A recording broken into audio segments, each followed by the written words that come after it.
Three आई Atlas. NASA की फाइलों में दफन एक ऐसा नाम जिस पर कोई खुलकर बात नहीं करता। ये आधी रात को लॉन्च हुआ। कोई लाइव स्ट्रीम नहीं, कोई मीडिया नहीं, बस खामोशी।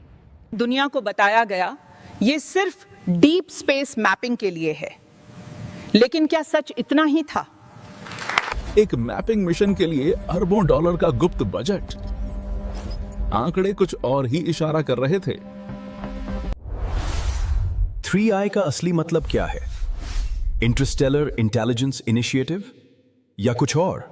इसकी कक्षा सामान्य नहीं थी। यह किसी ग्रह की तरफ नहीं बल्कि अंधेरे की तरफ जा रहा था। ये क्या है? ये इतनी तेजी से कैसे आगे बढ़ रहा है?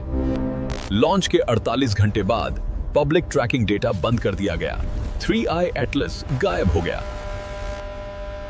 लीक हुए दस्तावेजों में अनोमली शब्द का बार बार जिक्र था। वे क्या ढूंढ रहे थे?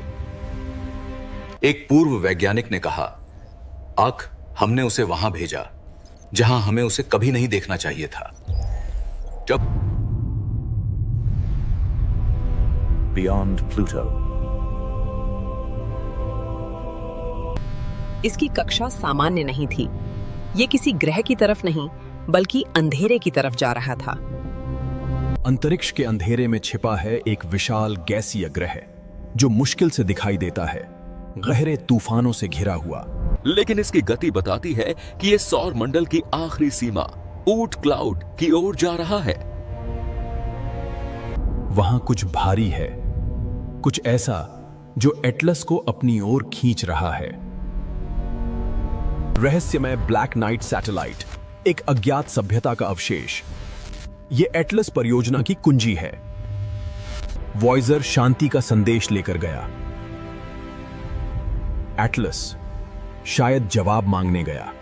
लॉन्च के 3 महीने बाद एटलस ने एक ऐसा मोड़ लिया जो भौतिकी के नियमों के खिलाफ था। इसमें कौन सा ईंधन है? इतनी ऊर्जा सौर पैनलों से नहीं मिल सकती। अब थ्री आई एटलस डीप स्पेस में अकेला है, चुपचाप अपनी गुप्त मंजिल की ओर बढ़ता हुआ। अफवाह है कि पिछले हफ्ते एटलस ने पृथ्वी पर एक एन्क्रिप्टेड बर्स्ट सिग्नल भेजा था। सुपर कंप्यूटरों ने इसे डिकोड करने की कोशिश की। जो सामने आया उसने होश उड़ा दिए। एटलस के इंफ्रारेड कैमरों ने शून्य में एक विशाल हीट सिग्नेचर पकड़ा। ये कोई ग्रह नहीं था, ये एक ढांचा था, ज्यामितीय। ये एक ब्लू प्लैनेट है।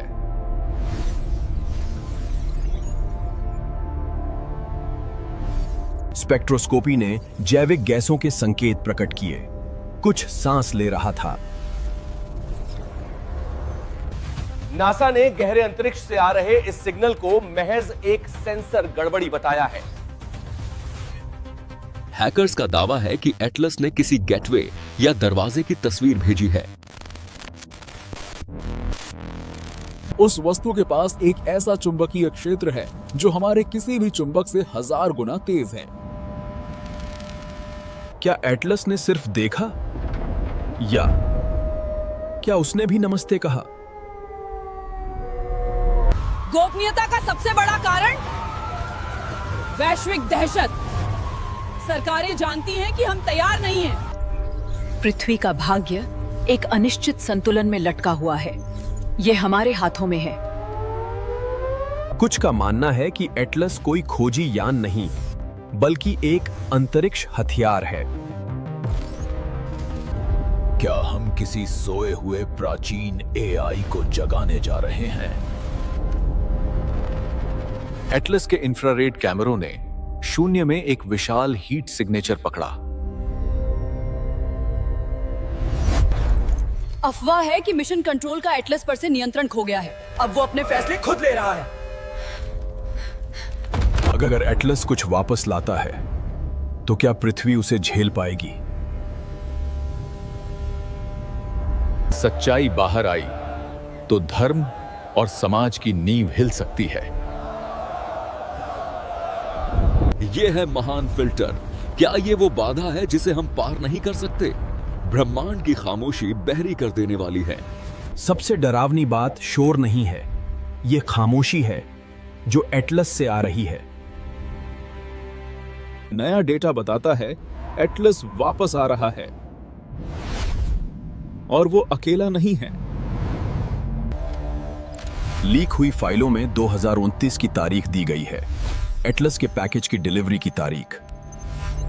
क्या सरकार इसे एस्टेरॉयड माइनिंग की सफलता बताकर कवर अप करेगी? निजी कंपनियां भी अचानक इसी दिशा में रुचि दिखा रही हैं। उन्होंने क्या पता लगाया है? एटलस सच लेकर आ रहा है। सवाल ये है, क्या हम उसे सुनने के लिए तैयार हैं? 3i एटलास केवल एक मशीन नहीं है, ये एक चाबी है, ब्रह्मांड के सबसे बड़े ताले की चाबी। वो अंधेरे में है ताकि हम उजाले में रह सकें, फिलहाल के लिए। आपको क्या लगता है एटलस क्या ढूंढ रहा है? नीचे कमेंट्स में बताएं। जैसे ही कोई नई लीक सामने आती है, हम आपको सबसे पहले बताएंगे। सबूत मौजूद हैं, बस उन्हें जोड़ने की जरूरत है। हम ब्रह्मांड को देख रहे थे, लेकिन शायद ब्रह्मांड हमें देख रहा था। विज्ञान कथा और वास्तविकता के बीच की रेखा अब मिट रही है। खोज जारी रहेगी। सच हमेशा के लिए छिप नहीं सकता। इस कम्युनिटी का हिस्सा बने, सच्चाई की खोज में हमारे साथ चलें। ये जानकारी उपलब्ध सिद्धांतों और लीक पर आधारित है। हम मानते हैं कि अंतरिक्ष शांत है, एक अनंत सन्नाटा, लेकिन हम गलत थे। 3i एटलस मिशन, हमारा सबसे दूर जाने वाला दूत, उसे सिर्फ सुनने के लिए भेजा गया था। अचानक डीप स्पेस में एटलस का रास्ता भटक गया, जैसे किसी ने उसे धक्का दिया हो। वहां कोई ग्रह नहीं था, कोई हवा नहीं थी, फिर भी वो किसी अदृश्य दीवार से टकराया। टकराव के साथ ही एक आवाज आई, एक रेडियो सिग्नल जो वहां संभव नहीं होना चाहिए था। धरती पर वैज्ञानिकों के होश उड़ गए। यह सामान्य कॉस्मिक शोर नहीं था। शोर में एक पैटर्न था, एक गणितीय लय, कोई या कुछ। यह सिग्नल उस फ्रीक्वेंसी पर था जिसका इस्तेमाल हम पृथ्वी पर कभी नहीं करते। सुनो, यह एटलस द्वारा रिकॉर्ड की गई असली भयानक आवाज है। जब हमने सिग्नल का पहचान किया तो वह एक खाली जगह से आ रहा था, पूर्ण शून्य से। कुछ वैज्ञानिकों ने कहा यह डार्क एनर्जी है, वो शक्ति जो ब्रह्मांड को फैला रही है। क्या एटलस गुरुत्वाकर्षण तरंगों के भंवर में फंस गया है? लेकिन पैटर्न बताता है कि ये एक बीकन हो सकता है, एक एलियन लाइट हाउस। अभाज्य संख्याओं का क्रम मिलान हुआ।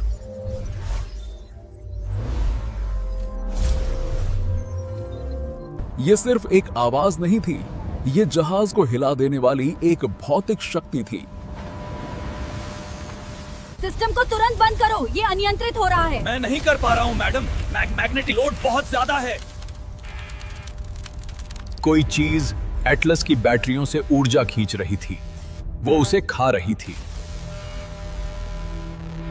कैमरे ने एक धुंधली परछाई कैद की, तारों को ढकती हुई एक विशाल आकृति। क्या हमने टाइप 2 सभ्यता के ऊर्जा ग्रिड को छू लिया है?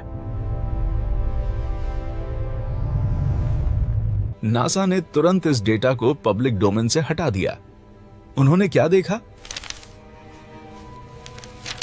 गुपचुप तरीके से वैज्ञानिकों ने एक जवाब भेजा। हमने नमस्ते कहने की कोशिश की। जवाब तुरंत आ गया। सिग्नल की ताकत 100 गुना बढ़ गई, मानो वो जाग गया हो। मिशन कंट्रोल का संपर्क टूट गया। एटलस अब किसी और के नियंत्रण में था। जहाज ने अपनी दिशा बदल ली। वो अब उस शून्य के केंद्र की ओर खिंचा जा रहा था। उसकी गति असंभव रूप से बढ़ने लगी, बिना ईंधन, बिना थ्रस्टर्स के। क्या ये विज्ञान कथाओं वाला ट्रैक्टर बीम है?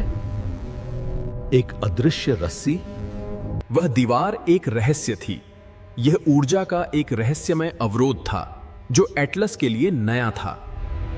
संपर्क टूटने से ठीक पहले एटलस ने एक आखिरी तस्वीर भेजी। वो प्रकाश प्राकृतिक नहीं था, उसमें सीधी रेखाएं थीं। एक शहर या एक जहाज, और फिर सब कुछ शांत हो गया। 3i एटलस गायब हो गया। सिद्धांत है कि एटलस ने ब्रह्मांडीय वेब के एक नोड को छू लिया था। क्या डार्क मैटर में भी जीवन हो सकता है? अदृश्य एलियंस जो हम देख नहीं सकते। शायद वो शून्य एक वर्म होल का मुंह था, दूसरी दुनिया का दरवाजा। कुछ मानते हैं कि स्पेस में एक प्राचीन एआई घूम रहा है जो तकनीक को सोख लेता है। अंतरिक्ष यान ने वॉर्पिंग की, एक नई दुनिया, नए कानून। हैकर्स ने एटलस का कच्चा डेटा लीक किया। उसमें फुसफुसाहट जैसी आवाजें हैं। T-10 second. मुख्य इंजन इग्निशन। Lift off. यदि हमने एक सोते हुए राक्षस को जगा दिया है तो पृथ्वी खतरे में पड़ सकती है। अफवाह है कि एटलस खोया नहीं है, बल्कि अब एक गुप्त मिशन पर है। एक बात तय है, उस अंधेरे में हम अकेले नहीं हैं। कल रात रडार पर एक घोस्ट सिग्नल देखा गया। क्या एटलस वापस आ रहा है? अगर वो लौट रहा है तो वो वैसा नहीं होगा जैसा गया था। सिग्नल में अब एक नया संदेश डिकोड किया गया है। पीछा मत करो। ब्रह्मांड खाली नहीं है, ये जीवन, ऊर्जा और रहस्यों से भरा हुआ है। हम समुद्र के किनारे खेलने वाले बच्चे हैं और लहरों में कुछ बड़ा तैर रहा है। डर के बावजूद हम देखना बंद नहीं करेंगे। जिज्ञासा हमारी प्रकृति है। अदृश्य शक्ति वहां है, वो देख रही है, वो इंतजार कर रही है। सिग्नल अब फैल रहा है। हमारे दूसरे उपग्रह भी अजीब व्यवहार करने लगे हैं। विक्रम, ये ठीक नहीं लग रहा है। पावर फेल हो रहा है। हम क्या करेंगे? एटलस अकेला नहीं आया, कुछ और उसके पीछे आ रहा है। मरने से पहले एटलस ने पेटाबाइट्स डेटा पृथ्वी पर भेज दिया। डेटा में नक्शे थे, मशीनों के नक्शे जो हमने नहीं बनाए। ये क्या है? एक हथियार है या फिर एक औजार? डेटा भेजने के बाद एटलस हमेशा के लिए शांत हो गया। उसने अपना काम कर लिया है। ब्रह्मांड की आंख अब हम पर है। प्रयोगशालाओं में काम शुरू हो चुका है। हम उस अदृश्य को बनाने जा रहे हैं। हमने सीमा पार कर ली है। अब पीछे मुड़ने का रास्ता नहीं है।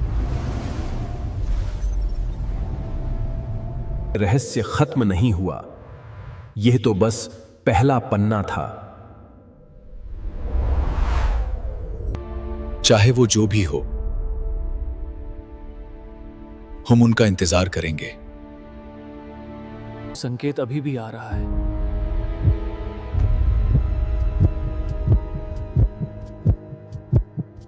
हम बृहस्पति को देखते हैं और एक शांतिपूर्ण विशालकाय को पाते हैं, एक सुंदर संगमरमर जो अंधेरे में तैर रहा है। खूबसूरती एक झूठ है। करीब से ये कोई ग्रह नहीं है, ये एक राक्षस है। ये इतना विशाल है कि इसके अंदर 1300 पृथ्वियां समा सकती हैं। लेकिन ये दैत्य एक गोली से भी तेज घूमता है। यहाँ एक दिन केवल 10 घंटे का होता है। ये गति हिंसक हवाएं बनाती हैं, सदियों से चले आ रहे तूफान। खड़े होने के लिए कोई जमीन नहीं है। अगर आप बृहस्पति पर कदम रखते तो आप हमेशा के लिए गिरते रहते। इससे पहले कि आप बादलों को छू पाएं, विकिरण आपको कुछ ही सेकंड में भून देगा। नासा ने इसकी आवाज रिकॉर्ड की। ये खामोश नहीं रहता, ये चीखता है। बृहत लाल धब्बा। हमें लगा ये बस एक तूफान है। हम गलत थे। ये अकेला तूफान हमारे पूरे ग्रह से बड़ा है। यहां हवाएं 600 किलोमीटर प्रति घंटे की रफ्तार से चलती हैं, पृथ्वी पर किसी भी बवंडर से तेज। नासा ने पता लगाया कि इसकी जड़ें हैं। तूफान सैकड़ों किलोमीटर गहरा है। ये बहुत गर्म है। इसके ऊपर का वातावरण 1300 डिग्री पर जल रहा है। लेकिन राजा थक गया है। धब्बा सिकुड़ रहा है। तूफान मर रहा है। तूफान के बड़े बड़े हिस्से अलग हो रहे हैं। यह खुल रहा है। यह अन्य तूफानों को खाकर जीवित रहता है। आकाश का एक नरभक्षी एक दिन आंख बंद हो जाएगी और बृहस्पति अंधा हो जाएगा। बृहस्पति चट्टान से नहीं बना है, यह उसी सामग्री से बना है जिससे सूर्य बना है। खगोल शास्त्री इसे असफल तारा कहते हैं। इसमें सूर्य बनने के सभी तत्व मौजूद थे। But it failed to ignite. It lacked the mass to start the fire. लेकिन यह जल नहीं पाया। इसमें आग शुरू करने के लिए पर्याप्त द्रव्यमान नहीं था। चमकने के लिए इसे 75 गुना भारी होना जरूरी था। यह कम पड़ गया। एक तारा बनने के बजाय यह सौर मंडल का दबंग बन गया। इसका अपना परिवार है। 90 से ज्यादा चंद्रमा इसकी परिक्रमा करते हैं। एक प्रणाली के भीतर एक प्रणाली। अगर यह सफल हो जाता तो आज हमारे आसमान में 2 सूरज होते। यह एक तारे के रूप में विफल रहा, लेकिन यह अभी भी एक तारे जैसा व्यवहार करता है। यह अपनी गर्मी उत्पन्न करता है। यह ग्रहों का राजा है, परंतु तारों का राजकुमार है। चलो कूदते हैं। क्या होता है अगर आप बृहस्पति में गिर जाते हैं? शुरुआत में यह जमा देने वाली ठंड है। बादल अमोनिया बर्फ से बने हैं। गहराई में सूरज गायब हो जाता है। अब आप अनंत अंधेरे में हैं। गरज के साथ बिजली चमकती है। यह पृथ्वी से 1000 गुना अधिक शक्तिशाली है। दबाव बढ़ रहा है। ऐसा लगता है जैसे आपके अंगूठे पर कोई हाथी खड़ा हो। कोई सतही छींटाकशी नहीं है। गैस बस गाढ़ी हो जाती है, सूप की तरह। कुछ सिद्धांत कहते हैं कि यहां कार्बन हीरे में बदल जाता है।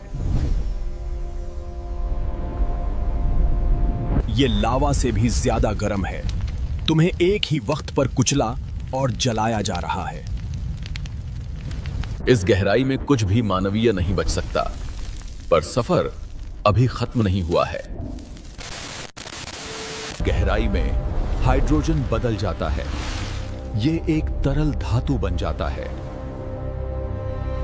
दबाव इतना ज्यादा है कि ये इलेक्ट्रॉनों को परमाणुओं से निचोड़ देता है।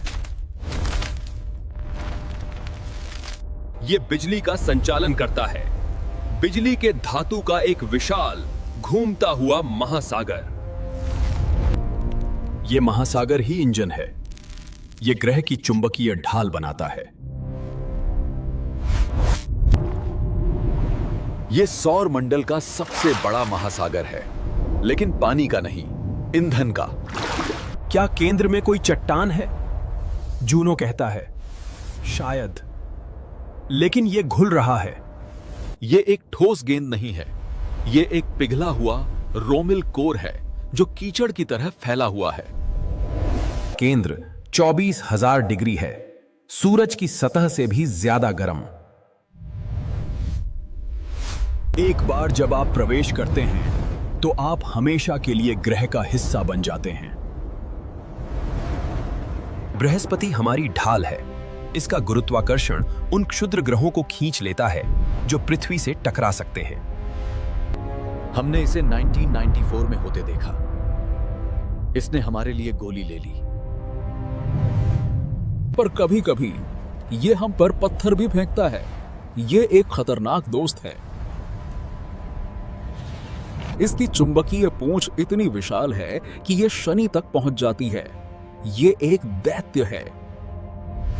विकिरण सुंदर विद्युत औरोरस बनाता है, घातक सुंदरता। ये इतना भारी है कि ये सूर्य के केंद्र की परिक्रमा नहीं करता है। ये सूर्य को डगमगा देता है। वो ग्रह नरक है, लेकिन उसका चंद्रमा यूरोपा अपने महासागरों में जीवन छिपा सकता है। और आयो, आग और ज्वालामुखियों की निरंतर दुनिया। ये एक असफल तारा है, तूफानों का पीछा करने वाला, एक रक्षक और एक विनाशक। हमने बादलों को ही खंगाला है। मुख्य भाग एक रहस्य बना हुआ है। बृहस्पति को देखना हमें सिखाता है कि हमारी पृथ्वी कितनी नाजुक है। हमारे जाने के बाद भी तूफानों का कहर जारी रहेगा। देवताओं के राजा के नाम पर रखा गया। यह नाम बिल्कुल उपयुक्त है। अंधेरे में एक भयावह सुंदर दानव। अंतरिक्ष कल्पना से भी अजीब है। अगर आपको यह डीप डाइव पसंद आया तो लाइक करें और अगली यात्रा के लिए सब्सक्राइब करें। क्या आप बादलों में उड़ने की हिम्मत करेंगे, या पृथ्वी ही काफी सुरक्षित है? शनि अपने ताज के लिए प्रसिद्ध है, लेकिन बृहस्पति राजा के पास कोई आभूषण नहीं था। सदियों तक हमने सोचा था कि यह वलयहीन है, जब तक वॉयाजर। अब जेम्स वेब ने हमें सच दिखाया है। राजा सच में ताज पहनता है। यह सिर्फ एक भूत है। एक वलय प्रणाली जो 2 लाख किलोमीटर तक फैली हुई है, फिर भी पृथ्वी से अदृश्य है। ये इतने काले क्यों हैं? शनि के वलय बर्फ से बने हैं, दर्पण की तरह। लेकिन बृहस्पति के वलय वे धूल के बने हैं, धुआं, परछाइयां। ये इतने धुंधले हैं कि इन्हें तभी देखा जा सकता है जब ग्रह सूर्य को ढक लेता है। वे नाजुक हैं। एक तेज ब्रह्मांडीय हवा उन्हें उड़ा सकती है। लेकिन ये धूल कहां से आई? अंतरिक्ष स्वच्छ है, धूल यहां नहीं होनी चाहिए। नासा ने करीब से देखा। जवाब चांदों में छिपा था। मिलिए शेफर्ड से। मैटिस और एड्रास्टिया, छोटे चंद्रमा जो खतरे वाले क्षेत्र में रहते हैं। इन चंद्रमाओं पर कोई वायुमंडल नहीं है। जब अंतरिक्ष की चट्टानें उनसे टकराती हैं, कोई ढाल नहीं है। गुरुत्वाकर्षण इतना कमजोर है, धूल वापस नहीं गिरती। ये बच निकलती है। चांद धूल की बारिश कर रहा है। यह निशान ही तो वलय बन जाता है। छल्लों को लगातार खिलाया जा रहा है। वे चंद्रमाओं का रक्त हैं। मुख्य वलय मेटिस और एड्रास्टिया चंद्रमाओं से आता है। और दूर गॉसमर वलय एमाल्थिया और थीबे द्वारा बुने गए भूतिया जाले। धूल आखिरकार बृहस्पति में गिर जाती है। वलय हमेशा मरते रहते हैं और फिर से जन्म लेते हैं।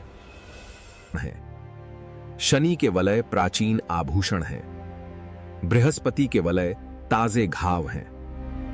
We flew through them. We felt the dust hitting our metal skin. हम उनके बीच से उड़ गए। हमने अपनी धातु की त्वचा पर धूल को महसूस किया। लेकिन कुछ वैज्ञानिक पूछते हैं, क्या कुछ बड़ा था? रोश लिमिट, वो खतरनाक रेखा जहां गुरुत्वाकर्षण आपको फाड़ देता है। क्या कोई विशालकाय चंद्रमा बहुत करीब आ गया? क्या बृहस्पति ने उसे टुकड़ों में फाड़ दिया? या एक विनाशकारी टक्कर? एक ब्रह्मांडीय कार दुर्घटना जिसने मलबे का एक क्षेत्र छोड़ दिया। यह हेलो रिंग काफी मोटा है। यह दर्शाता है कि एक जबरदस्त विस्फोट हुआ था जिसने धूल को चारों ओर बिखेर दिया। लेकिन वलय हल्के हैं। यदि एक चंद्रमा मर गया तो उसका बाकी हिस्सा कहां गया? बृहस्पति ने सबूत मिटा दिए। बड़े बड़े पत्थर बहुत पहले गिर गए थे। शायद ये छोटे चांद उस आपदा के बचे हुए हिस्से हैं। छल्ले अस्थाई होते हैं। ब्रह्मांडीय समय में वे पलक झपकने मात्र हैं। मंगल ग्रह को भी एक वलय मिलेगा। एक दिन फोबोस टूट जाएगा। सबसे अजीब हिस्सा हेलो है। यह सपाट नहीं है, यह डोनट की तरह फूला हुआ है। क्यों? क्योंकि बृहस्पति एक चुंबक है। यह धूल को ऊपर और नीचे खींचता है। धूल विद्युत आवेशित हो जाती है। यह चुंबकीय क्षेत्र की कठपुतली बन जाती है। यह गुरुत्वाकर्षण और बिजली का नृत्य है। शक्तियों के बीच एक युद्ध। बर्फ यहां टिक नहीं सकती। विकिरण इसे नष्ट कर देता है। केवल चट्टान ही बचती है। यदि आप मेटिस चांद पर खड़े होते तो आसमान धूल भरी धुंध से भर जाता। और भी वलय हो सकते हैं। हम उन्हें अभी भी ढूंढ रहे हैं। चंद्रमा चरवाहे के रूप में कार्य करते हैं। वे भेड़ों को डी कतार में रखते हैं। यह एक गंदा सिस्टम है। राजा की परछाई में अराजकता का राज है। एक बार जब धूल वलय में प्रवेश कर जाती है तो वो मरने तक फंसी रहती है। हमें उन्हें पहले क्यों नहीं देखा? बृहस्पति बहुत चमकीला है। यह हमें अंधा कर देता है। हमें इसके पीछे जाना पड़ा ताकि सूरज उन्हें पीछे से रोशन कर सके। जैसे विंडशील्ड पर धूल। आप इसे तभी देखते हैं जब सूरज की तरफ गाड़ी चला रहे हों। अब हमारे पास इंफ्रारेड आंखें हैं। हम धूल की गर्मी देख सकते हैं। हम पहली बार विवरण देख रहे हैं, गुच्छे, लहरें और अंतराल। यह अब कोई चित्र नहीं है। यह एक 3D संरचना है जिसे हम मैप कर सकते हैं। वे लाल हैं, आदिम चट्टानों से जंग लगी धूल। वे अत्यधिक तेज गति से परिक्रमा करते हैं, ग्रह के साथ तालमेल बिठाते हुए। एक दिन हम इस धूल को पकड़ सकते हैं। इसमें चंद्रमाओं के रहस्य छिपे हैं। हम जानते हैं कि वे क्या हैं, लेकिन जिस सटीक हिंसा ने उन्हें बनाया, अभी भी एक अनुमान है। सभी विशाल ग्रहों के पास वलय होते हैं, लेकिन बृहस्पति के सबसे शर्मीले हैं। सबसे बड़े ग्रह के पास सबसे छोटे वलय हैं, एक लौकिक विरोधाभास। याद रखना, वहां धूल का हर एक कण कभी एक चांद का हिस्सा था। यह धूल की एक नदी है, हमेशा बहती रहती है, कभी एक जैसी नहीं होती।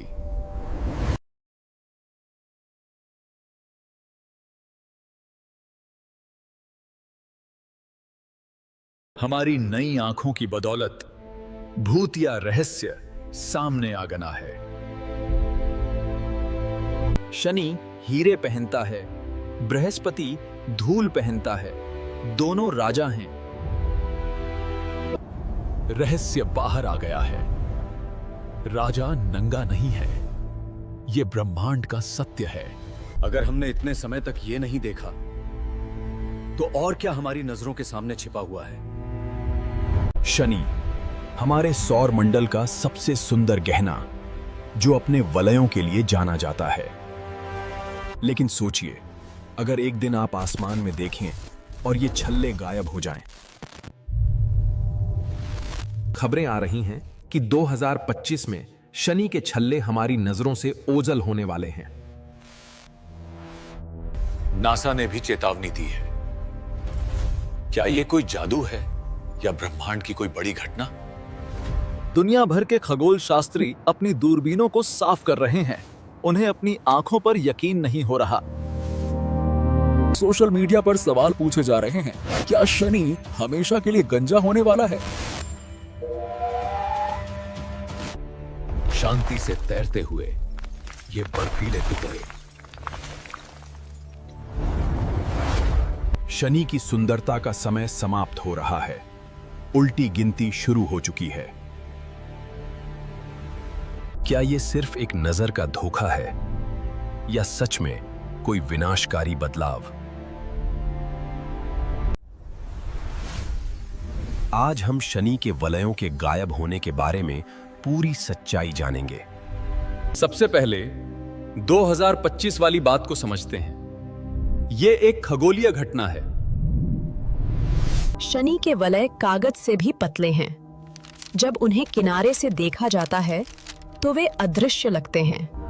हर 15 साल में शनि पृथ्वी के साथ जुड़ जाता है, जिससे उसके छल्ले किनारे पर आ जाते हैं। उस वक्त हमें विशाल छल्ले नहीं, बस एक पतली लकीर दिखाई देगी।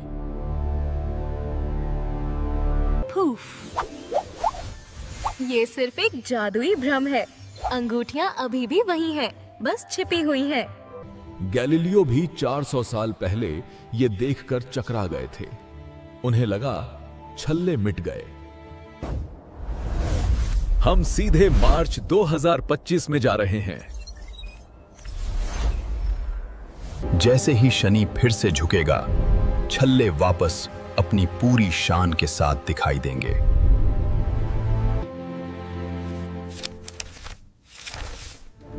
समय तेजी से बीतता है। भ्रम तो चला जाएगा, लेकिन असलियत में छल्ले धीरे धीरे मर रहे हैं।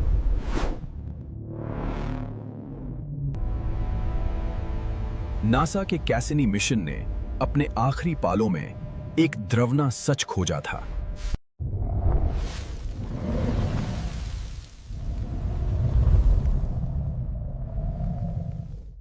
शनि का गुरुत्वाकर्षण और चुंबकीय क्षेत्र इन वलयों को अपनी ओर खींच रहा है। हर आधे घंटे में शनि पर एक ओलंपिक स्विमिंग पूल जितनी बर्फ गिर रही है। यह बर्फीला मलबा शनि के वायुमंडल में गिरकर जल जाता है।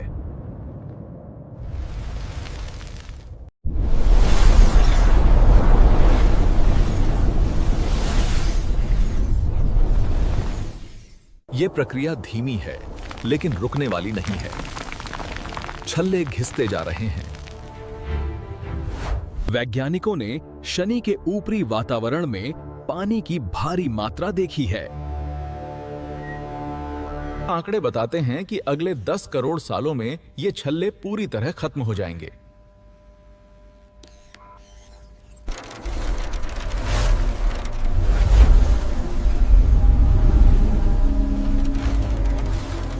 जब डायनासोर धरती पर थे तब शायद शनि के पास छल्ले थे ही नहीं। चंद्रमा शनि के पास आते ही टूटकर बिखर गया। इसी मलबे से उसके छल्ले बन गए।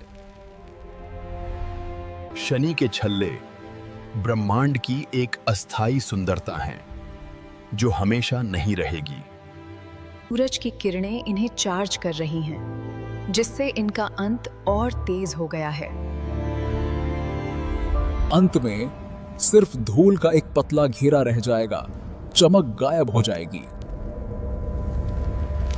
बिना छल्लों के शनि बृहस्पति जैसा ही एक और गैस का गोला बनकर रह जाएगा। उसकी वो पहचान, वो ताज जो उसे विशेष बनाता है, छिन जाएगा। शनि के पास उसके चांद तो रहेंगे, लेकिन वो जादुई घेरा नहीं रहेगा। भविष्य के इंसान शायद किताबों में पढ़ेंगे कि कभी शनि के पास छल्ले हुआ करते थे। मजेदार बात यह है कि भविष्य में मंगल ग्रह को अपने छल्ले मिल सकते हैं। ब्रह्मांड में कुछ भी स्थायी नहीं है। एक जगह अंत, दूसरी जगह शुरुआत। दूरबीन से देखने पर शनि बिना कानों वाले कप जैसा अजीब दिखेगा। उसकी पहचान, वो ताज जो उसे खास बनाता है, छीन लिया जाएगा। हम सौर मंडल के उस स्वर्ण युग में जी रहे हैं जब यह नजारा मौजूद है। बर्फ के ये टुकड़े प्रकृति की अद्भुत कला का प्रदर्शन करते हैं। इनका हर कोना बेहद खास है। बृहस्पति और यूरेनस के पास भी छल्ले हैं, लेकिन वो बहुत धुंधले और पतले हैं। शनि अपना ताज उतार रहा है, धीरे धीरे लेकिन निश्चित रूप से।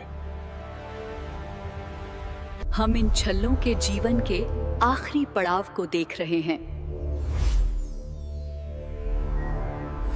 तो अगली बार जब आप शनि को दूरबीन से देखें तो उसे जी भर कर देखें, क्योंकि ये सुंदरता हमेशा के लिए नहीं है। 2025 का गायब होना तो एक धोखा है, लेकिन असली विदाई शुरू हो चुकी है। समय के प्रवाह में विशालतम वस्तुएं भी लुप्त हो जाती हैं। शनि वलयों का स्वामी बहुत तेजी से घूमता है। यहां के बादल तीव्र गति से चलते हैं। क्षुद्र ग्रह क्षेत्र के माध्यम से यात्रा अत्यंत खतरनाक है। जीवित रहने के लिए जहाज को सावधानी से नेविगेट करना चाहिए। ब्रह्मांड में अगला बड़ा बदलाव कौन सा होगा, कोई नहीं जानता, क्योंकि यह सुंदरता हमेशा के लिए नहीं है।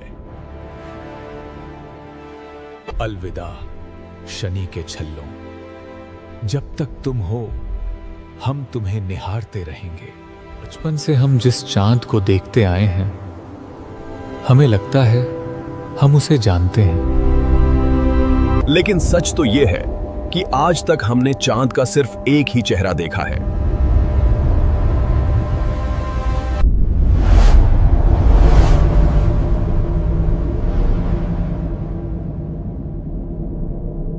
वहां पीछे क्या है?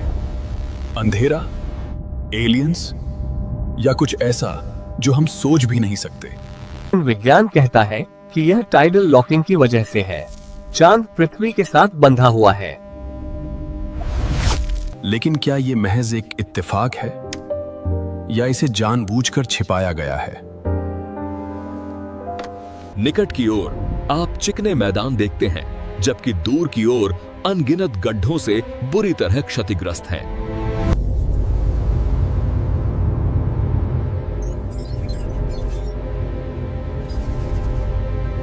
उसका दूसरा हिस्सा हमेशा हमसे छिपा रहता है, जिसे डार्क साइड कहते हैं। वहां सिर्फ सन्नाटा है, ऐसा सन्नाटा जो बहुत कुछ चीख रहा है। रोवर चंद्रमा की सतह पर क्या खोजेगा?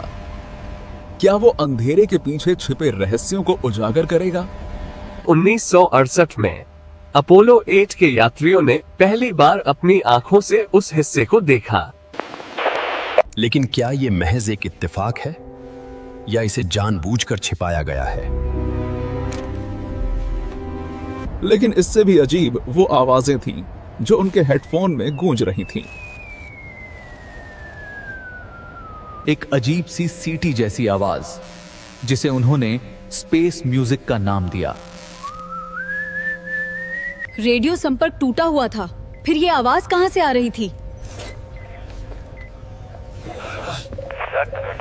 नासा ने इन टेपों को सालों तक दुनिया से छुपाए रखा। क्यों? क्या कोई और था जो चांद के पीछे उनका इंतजार कर रहा था? ये क्या है? जरा ध्यान से। लगता है ये हजारों साल पुराना है। कुछ कहानियों और चर्चाओं में ये उल्लेख मिलता है कि उस मिशन के दौरान कुछ ऐसे अनुभव भी हुए जो आज भी पूरी तरह समझे नहीं गए। वो 2 मिनट का प्रसारण जो दुनिया ने कभी नहीं देखा, उसमें क्या था? द शार्ड नाम का एक टावर एक तस्वीर में दिखाई दिया जो मीलों ऊंचा था। क्या कोई चट्टान इतनी सीधी और नुकीली प्राकृतिक रूप से हो सकती है? चांद पर यह पुल किसने बनाया?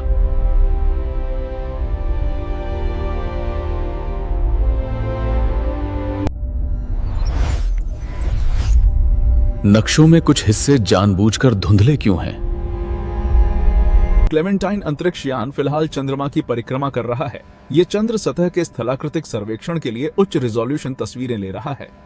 कुछ विसल ब्लोअर्स का दावा है कि वहां कांच के गुंबद और पुरानी इमारतें हैं। क्या वहां हजारों सालों से खनन चल रहा है? क्या हीलियम 3 के लिए?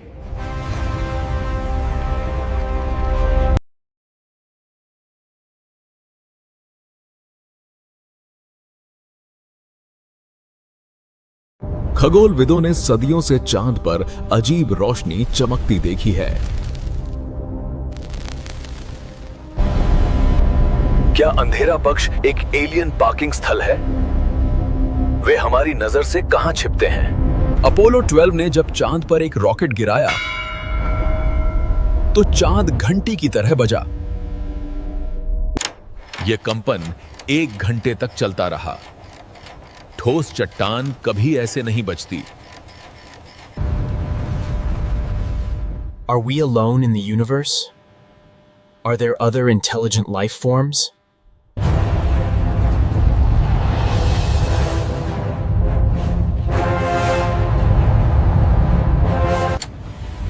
टेलीस्कोप से चांद को निहारना एक विस्मयकारी अनुभव है।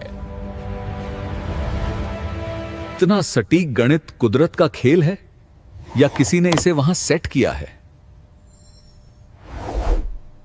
जब यह विशाल घंटी बजती है तो पूरा ब्रह्मांड गूंज उठता है। देखो, चांद भी कांप रहा है। इतनी सख्त धातु, मानो किसी ने चांद को बख्तरबंद बनाया हो। विशाल गड्ढे बहुत उथले हैं, जैसे नीचे किसी धातु की परत ने उन्हें रोक लिया हो। प्राचीन चित्रों के अनुसार पृथ्वी का कोई चंद्रमा नहीं था। यह पौराणिक कथाओं में वर्णित है। क्या इसे कहीं और से लाया गया था और हमारी पृथ्वी की कक्षा में स्थापित किया गया था? क्या यह हम पर नजर रखने के लिए रखा गया एक निगरानी केंद्र है? क्या हम एक चिड़ियाघर में रहे हैं और चांद उसका कैमरा है? नासा के वैज्ञानिक भी कहते हैं पग चंद्रमा को वहां नहीं होना चाहिए था।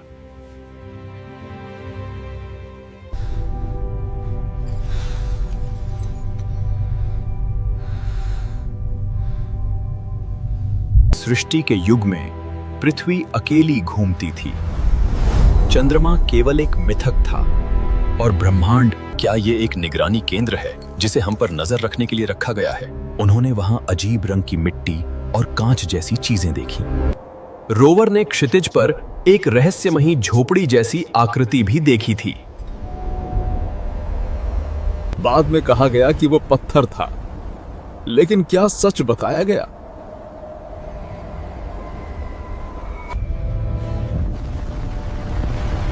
Now NASA is sending humans back to the moon with the Artemis mission. इस बार निशाना है दक्षिणी ध्रुव, जहां हमेशा अंधेरा रहता है।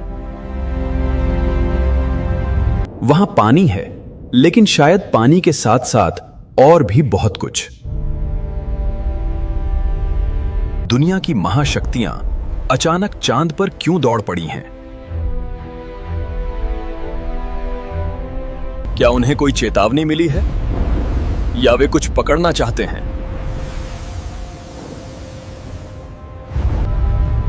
चांद अपने राज आसानी से नहीं खोलेगा। वो इंतजार कर रहा है।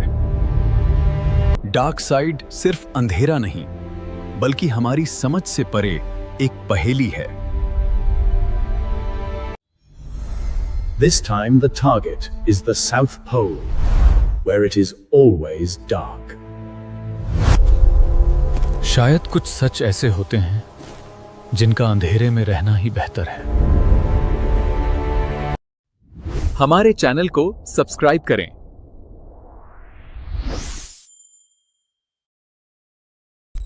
अगली बार तक आसमान की ओर देखते रहिए।